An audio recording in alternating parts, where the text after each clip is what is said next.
We have details on what you can expect for tonight's City Council meeting. And a Little Rock Bridge is no more.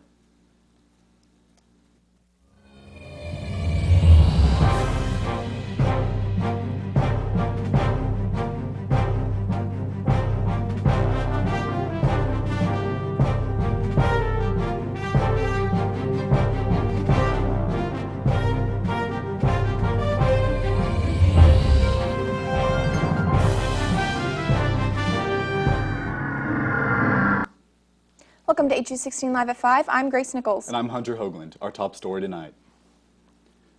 It took more than explosives to bring down a Little Rock landmark.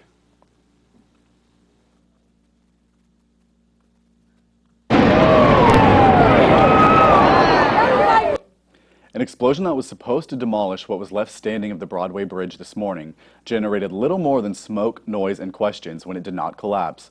The Arkansas Highway and Transportation Department planned on destroying the Broadway Bridge's steel arches this morning to make way for the brand new bridge. But things didn't quite fall into place. Despite the setback, authorities put their heads together, attached cables to the frame, and used tugboats to pull the arches down. The steel structure finally collapsed into the Arkansas River just a few hours ago. And a time extension for death row convicts in Arkansas has been denied by the Supreme Court. Associate Justice Samuel Alito did not give an immediate reason for this denial, but will accept petitions until October 19th. Lawyers for the inmates asked for a 30-day extension to postpone executions until one of the state's lethal drugs expires in January. These executions are to be the first ones in a decade for Arkansas. A new section of downtown beautification will be considered at tonight's Searcy City Council meeting. The project will extend the previous project completed around the White County Courthouse this year down Spring Street all the way to Pleasure Avenue. Downtown Beautification Committee member Dr. David Burks said the project will include better lighting, drainage, islands, trees, irrigation, and other things. Whitlow Engineering Services Incorporated gave a preliminary estimate of nearly $160,000 for the project. And former U.S. Senator David Pryor is recovering from a stroke that occurred on Monday. According to the University of Arkansas, following the stroke, he underwent surgery that seems to have been successful. Pryor is on the Board of Trustees at the University of Arkansas and has previously served in the U.S. Senate for nearly 20 years and as an Arkansas governor. An investigation has opened after a shooting in Little Rock. At 4:50 yesterday afternoon, a victim was shot in the foot and the leg on the 900th block of Jefferson Street. Police say the victim's injuries are non-life-threatening and there is no suspect at this time. If you have any information, you're urged to call the Little Rock Police. And the Bill and Hillary Clinton National Airport is set to host a small business conference this Friday. The conference will provide information on how to achieve certification as a disadvantaged business enterprise. Talks will also include business funding options, accounting, and online operations. The event will be held from 8 a.m. to 3 p.m. and is free to attend. The University of Arkansas for Medical Science has received over $300,000 to develop an app. The app is a part of an effort with the Arkansas Birthing Project to lower infant mortality in low-income families. The project will focus on mentoring pregnant mothers along with providing virtual support and information. UAMS hopes this new form of communication will help move towards their goal. And Little Rock drugstore robberies are increasing at an alarming rate. The city's police say these burglaries have been on the rise since 2013, from 7 pharmacies hit to then 16 this year so far. Little Rock drugstore owner Joe Searcy says oxycodone and hydrocodone are some of the biggest drugs being stolen. Searcy's been robbed at gunpoint 6 times in his career. Despite the danger, Searcy says he'll continue to make a difference in his customers' lives. Searcy High School is working hard for their premiere of a classic play. Drama students will come together to tell the story of the boy who can never grow up, Peter Pan. The drama stars 34 characters and is being sponsored by businesses in the community. The play will run October 18th, 20th, and 22nd. For ticket prices and more details, you can visit Searcy High School's website. And later in the show, we've got President McClarty in the studio with us for Bruce Day Tuesday. But first, Bo Smith is next with your weather. Bo? Well, guys, what does 80-degree temperatures, possible showers, and burn bans mean for Searcy? I'll have all that for you and more after the break.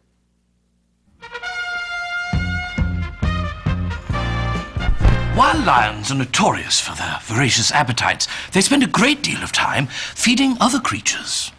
In fact, lions will take great care to ensure there's plenty to go around. As you can see, they keep giving with utter ferocity. Bravo, lions, and bon appetit.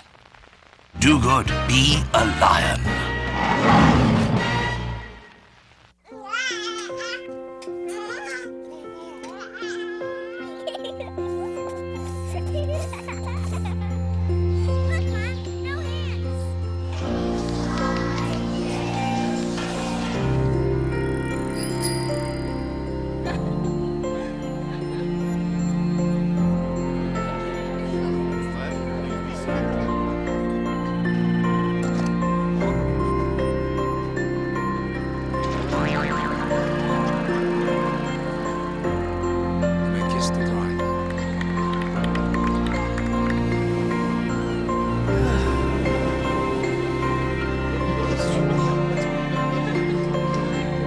A full life, measured in seats, starts with the right ones early on. Car crashes are a leading killer of children 1 to 13. Learn how to prevent deaths and injuries by using the right car seat for your child's age and size.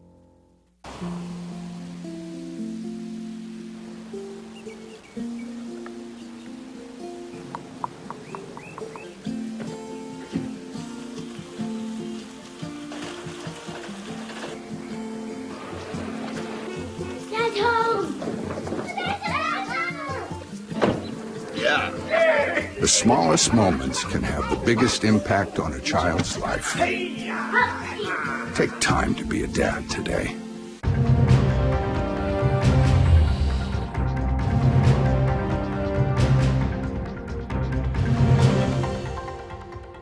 Welcome back to HU 16507 is the time right now, and another fall-tastic day here in Searcy today, as we've seen some nice sunny weather and some nice temperatures out today, though a little warm, and we should see a big change in temperatures throughout the rest of this week, as well as the possibility of thunderstorms on Thursday. I'll have more on that in a little bit, but right now your weather headlines for Searcy currently is 82 degrees with the southern wind coming in at 10 miles per hour. Humidity slowly on the rise for today as well as tomorrow. Right now, 42%.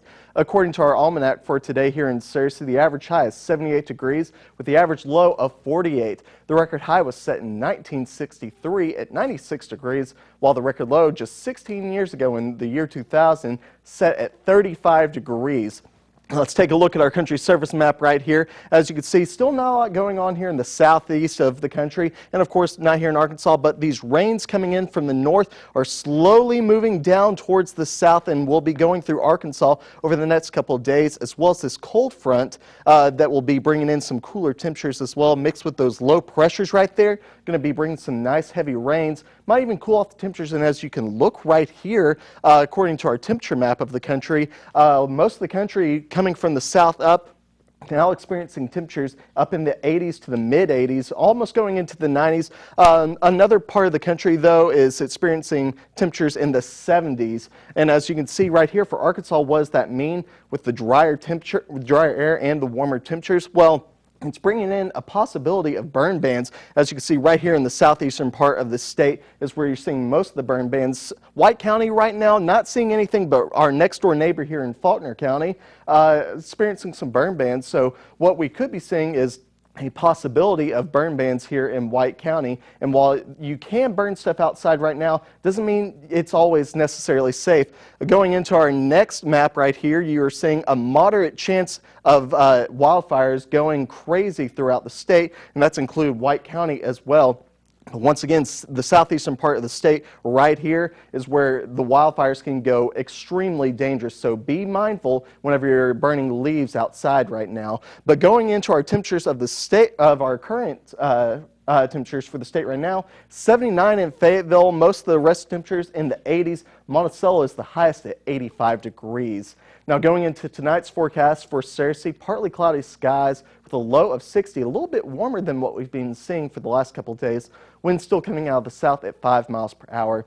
And those cloudy skies should be persistent throughout tomorrow, where we're seeing partly cloudy skies and a high of 85. Wind still coming out of the south at 10 miles per hour, and of course humidity rising as well. And you should be seeing those temperatures take effect for the most part for tomorrow, but by Thursday, those rains from the north are going to come in and also bring in cooler temperatures. a high of 68, which is pretty low for the most part, and you'll see it rise up to 70 on Friday, as well as a 50% chance of thunder showers moving through. But by Saturday, you should be seeing sunny skies once again, and also a high of 84, so it bookends back up into the mid-80s as well. Your low temperatures, though, are going to remain somewhere in between the mid-50s and the lower 60s. So for the most part, be mindful of the temperature, because who knows, the changing temperatures could affect how your allergies will affect you. Excuse me. Now that's all I have for weather. Let's take it back to the news desk with Hunter and Grace. Thanks, Bo. President McClarty is here to answer some of your toughest questions and some not so tough. I'll talk to him after the break. Stay with us. There are 16 million children struggling with hunger in America. This is a serious problem, but one we can solve.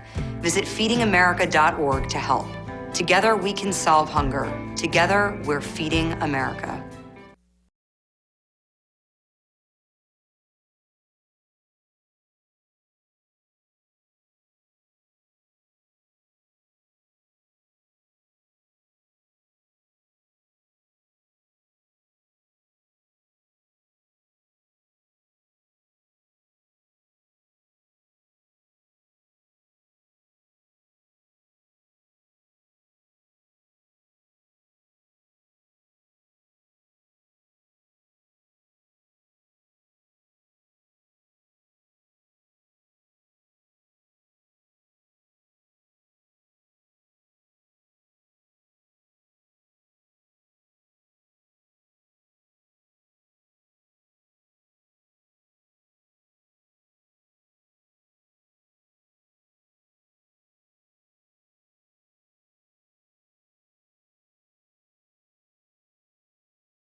You taught him how to hit a baseball, how to hit a receiver.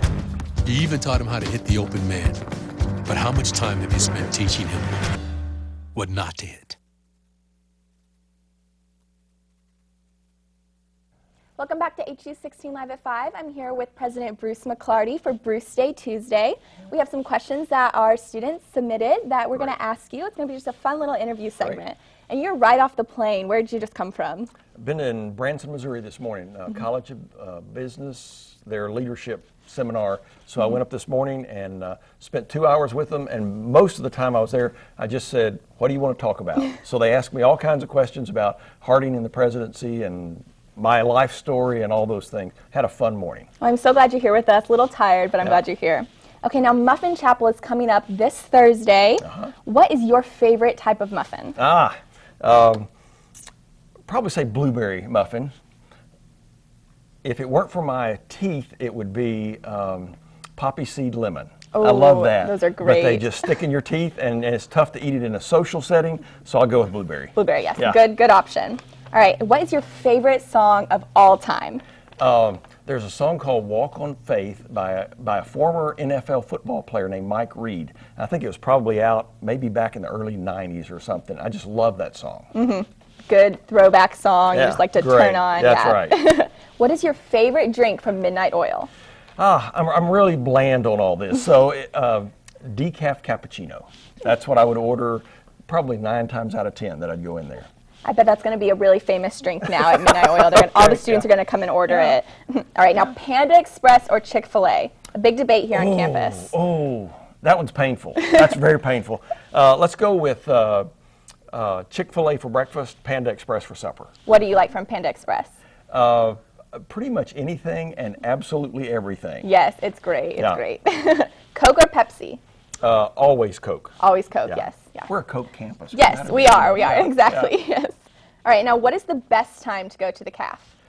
My most enjoyable time is when I go and I meet somebody for breakfast. It's just calm, the food's good, I just enjoy that. When I probably most frequently eat in there is at the lunch meal, and I enjoy it, and I especially enjoy the stir-fry station that they have. But probably as far as just enjoying, I think I enjoy the relaxed atmosphere of breakfast. Yes, definitely. And what is your favorite spot on campus?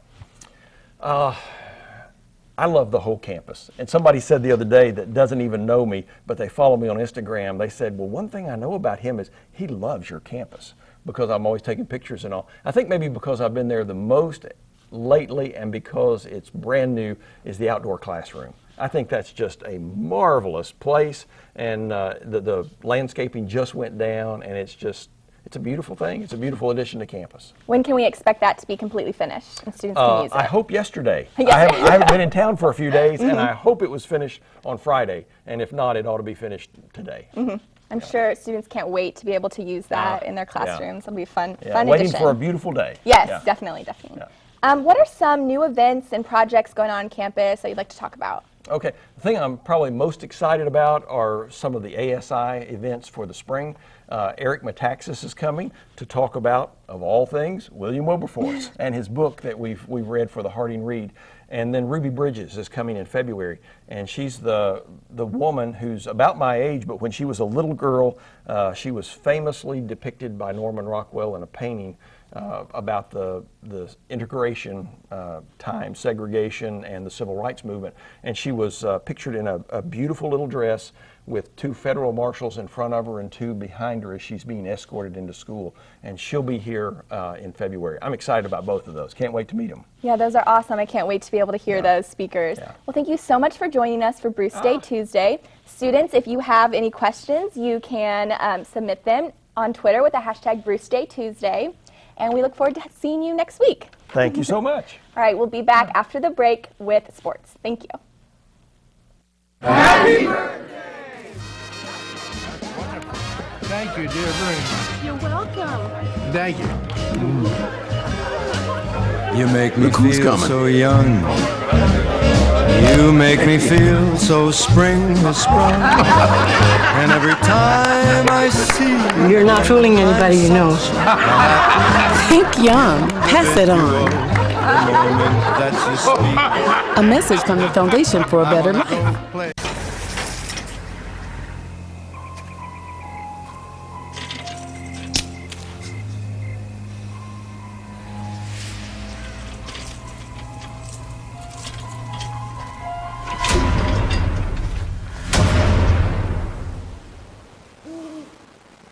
If you don't fix them, sparks from dragging tow chains could cause a wildfire, and that could be scary.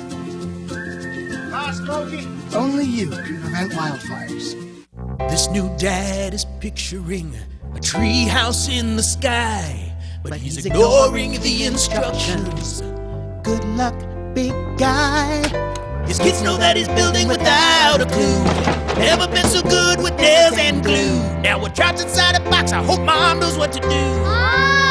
Mom! See, you don't have to be perfect to be the perfect parent. Thousands of siblings in foster care will take you just as you are.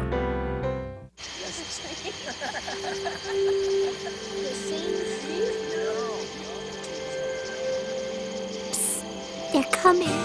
Places, everybody. Light check. 1, 2, 1, 2. Everything looks good on our end. And lights. Come alive with the forest.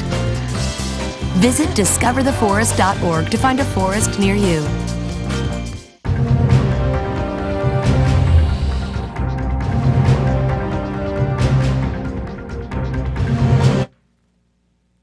Welcome back to HU16 Sports. I'm Caitlin Parrott.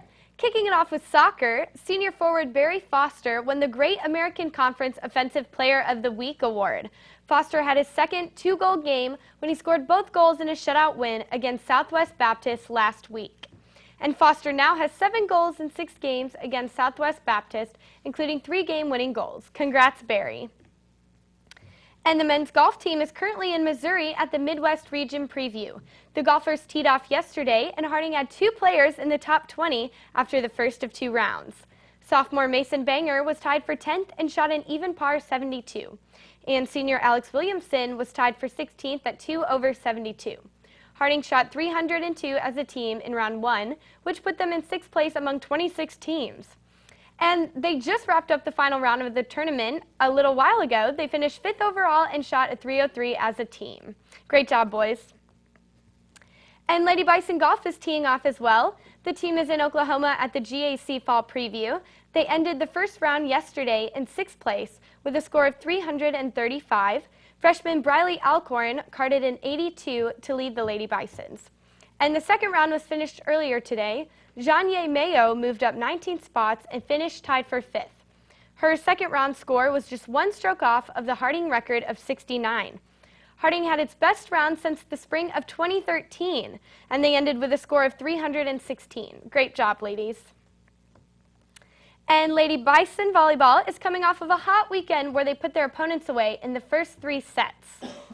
They return to the court tonight at 6 in Fort Smith. The team will go for their 5th win as they are 4-1 on the road this season. Good luck, ladies. And finally, Harding's softball team is up to bat today. They are traveling to Conway to play the University of Central Arkansas, and this will be the team's 3rd scrimmage of the school year. Good luck.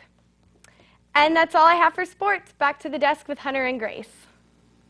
Caitlin, thank you. We have the details on a shooting in Benton County. More after the break. We'll be right back.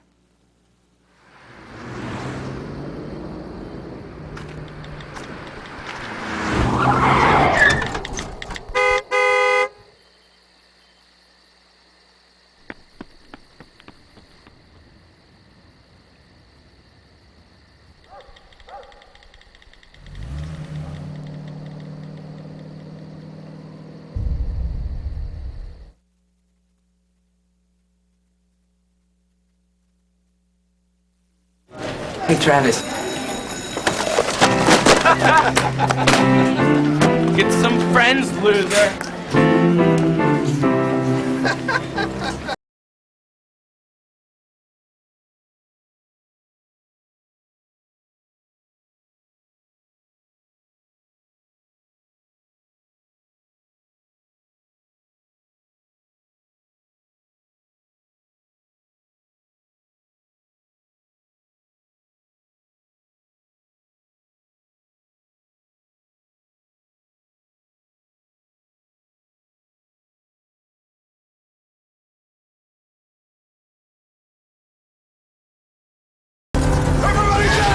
Movies are one thing, but in the event of a real earthquake, you should drop, cover, and hold on. Visit ready.gov/earthquake, and you'll be seen as a hero by your loved ones. Visit ready.gov today.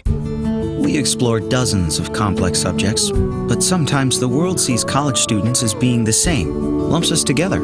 That's okay, because the world may underestimate what we can do as strong, responsible, highly trained, and confident Christian professionals. And isn't that what the world needs? Qualities taught one-on-one and valued by us all in a place of faith, learning, and living. Harding University. A man shot by a Benton police officer was confirmed dead yesterday. Police say Robert Burns was shot multiple times after he threatened an officer with a gun Friday night. Burns was airlifted to a Little Rock hospital after the encounter. Investigators found his gun at the scene and the case is ongoing. Benton Police Chief Kirk Lane says his thoughts and prayers go out to the Burns family during this difficult time. And a man is being pursued by Sherwood Police for impersonating an officer.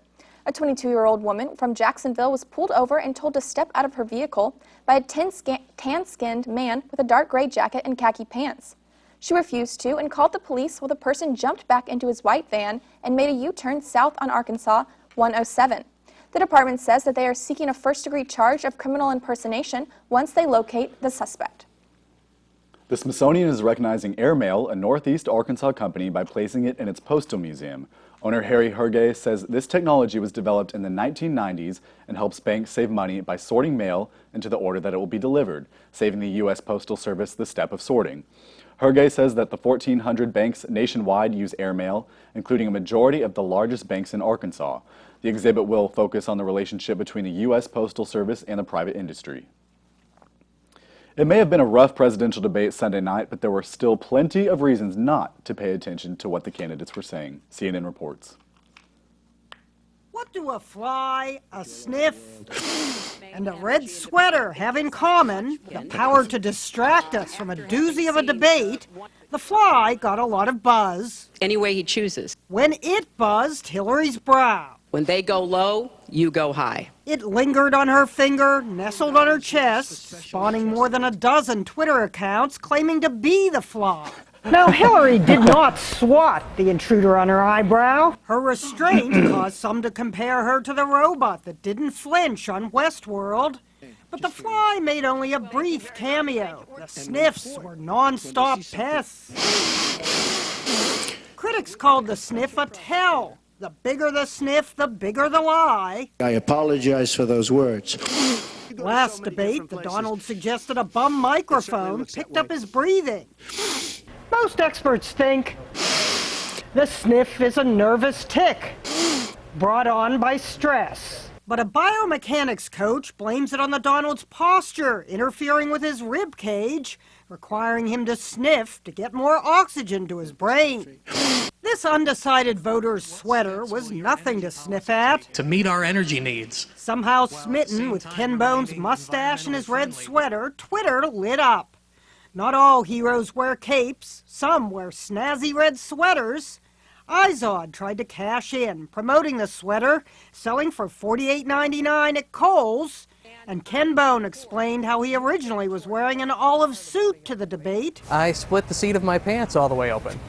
So the red sweater is Plan B. Maybe the candidates could use a Plan B, lose all that lurking and looming. It was like a mongoose and a cobra in a steel cage match. Only there was no hissing at the debate, just sniffing. Sign on with the devil. Jeannie Mo, CNN, New York. Don't tell me about... A trip to a KFC in Helena, West Helena sent a child to the hospital with food poisoning.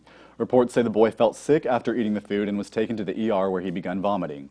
The mother said when they got their order, there were flies on the chicken, and when she looked at their leftovers a day later, she found maggots. KFC released a statement saying they follow strict procedures and they are confident the maggots did not occur in the restaurant.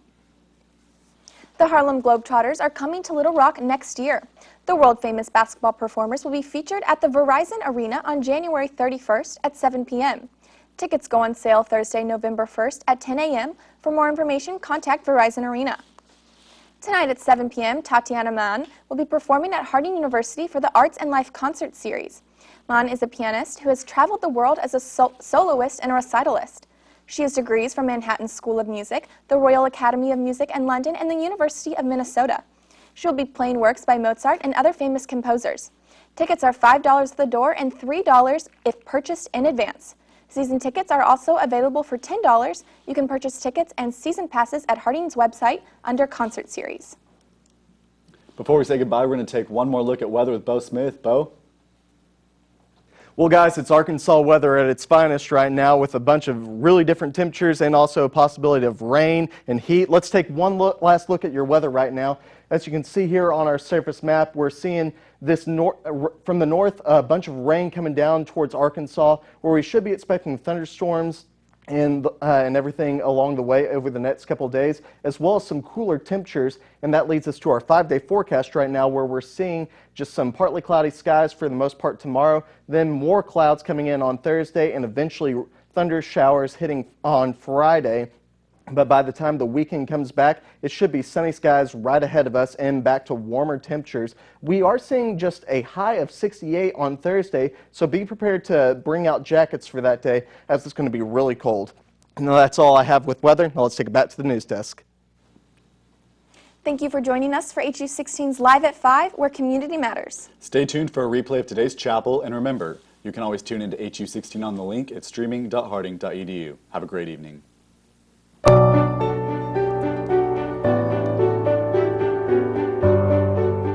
You know, I used to think Lions Club was all about just meetings and eye tests and that sort of thing. This demonstrates that you guys are big and you're out there, you're willing to help. It's really sad, but we have to help. It's our goal. We are often first to respond. 食料、水、医療、そして避難所を提供し、 We're Lions. If I can reach the